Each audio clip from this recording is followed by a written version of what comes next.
গগনবিদারী স্লোগানে মুখর ঢাকার শনিবার দুপুর। সেদিন লাখো মানুষ এসেছিল রাজপথের বিপ্লবী হাদিকে জাতীয় পতাকায় মোড়ানো কফিনে শেষ শ্রদ্ধা জানাতে।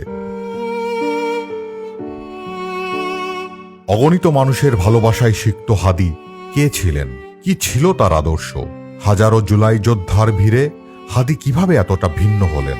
ফ্যাসিবাদ বিরোধী লড়াইয়ের কবি সীমান্ত শরীফ ফ্যাসিবাদের পতনের পর থেমে যাননি, বরং আওয়ামী প্রভুত্বের কালচারাল আধিপত্যের বিরুদ্ধে জনতাকে সাথে নিয়ে নতুন কালচারাল লড়াই শুরু করেছিলেন।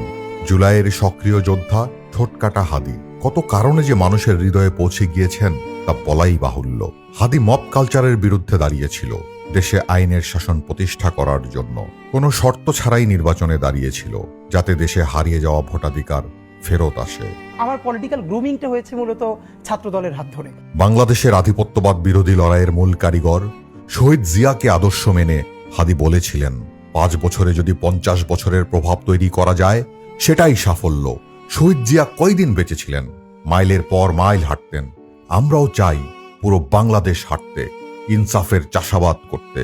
আল্লাহ, উনি চরম অসুস্থ অবস্থায় আছেন। আল্লাহ, আমাদের প্রাণের অভিভাবক বেগম জিয়াকে আল্লাহ আপনি সুস্থ করে দেন।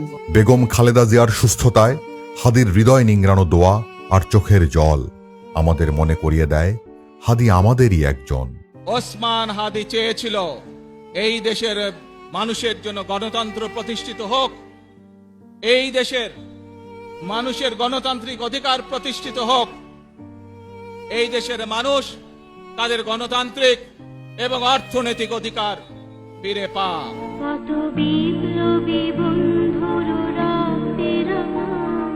হাদির সাথে বাংলাদেশের জাতীয়তাবাদী দলের সম্পর্ক যেন আত্মিক বন্ধনের মতোই। তাই তো দীর্ঘ 17 বছর পর দেশে ফিরে জুলাই অভ্যুত্থানের সৈনিক ও আধিপত্যবাদ বিরোধী লড়াইয়ের অন্যতম কবি শহীদ ওসমান হাদির আত্মত্যাগকে স্মরণ করে কবর জিয়ারত ও দোয়ায় অংশ নেন জনাব তারেক রহমান।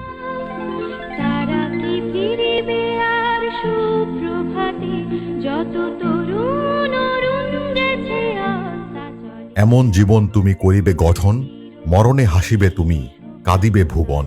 প্রতিবাদ প্রতিরোধের মশাল জ্বালানো হাদিকে বাংলাদেশের মানুষ মনে রাখবে।